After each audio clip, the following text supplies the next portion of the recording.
आई जगदंबेची परडी, तुळजा भवानी मातेची परडी कुलाचाराने, षोडशोपचार विधीने किंवा पारंपरिक पद्धतीने कशी भरायची आहे. सर्वप्रथम देवीची परडी आपल्या घरात जर असेल तर शेणाने, आता तुम्हाला हा पिवळा रंग दिसतोय, याच्यामध्ये मी भंडारा जो आहे, खाईची हळद ती आहे ती जास्त टाकते. शेण, हळद, दही, दूध, केळं, मध इत्यादी वस्तूंनी आपल्याला ही परडी सर्वप्रथम सारवायची आहे आदल्या दिवशी, किंवा त्या दिवशी ज्या दिवशी परडी भरायची आहे त्या दिवशी आपण सकाळी देखील हे करू शकतो.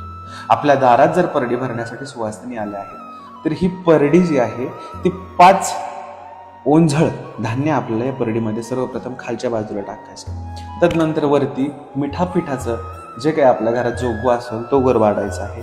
खण, नारळ, वटी, जमलं तर साडी अर्पण करा.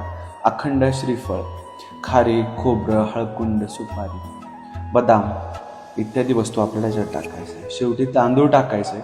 जे घरात पूर्णावरणाचं, भाजी भाकरीचं, पुरणपोळीचं नैवेद्य, जे काही नैवेद्य तुम्ही खाता ते भगवतीला याच्यामध्ये अर्पण करायचंय. घास मोडायचा आहे, घास मोडून तिथेच ठेवायचं आणि भोवती पाणी फिरवायचं आहे. पाणी फिरून झाल्यानंतर विडा तांबूलाचा प्रसाद देवीच्या परडीमध्ये ताटात ठेवायचा आहे. पान, फूल, पुष्प इत्यादी सुंदर सुगंधित फुलाने देवी जगदंबेची परडी करायची आहे. ओंकार.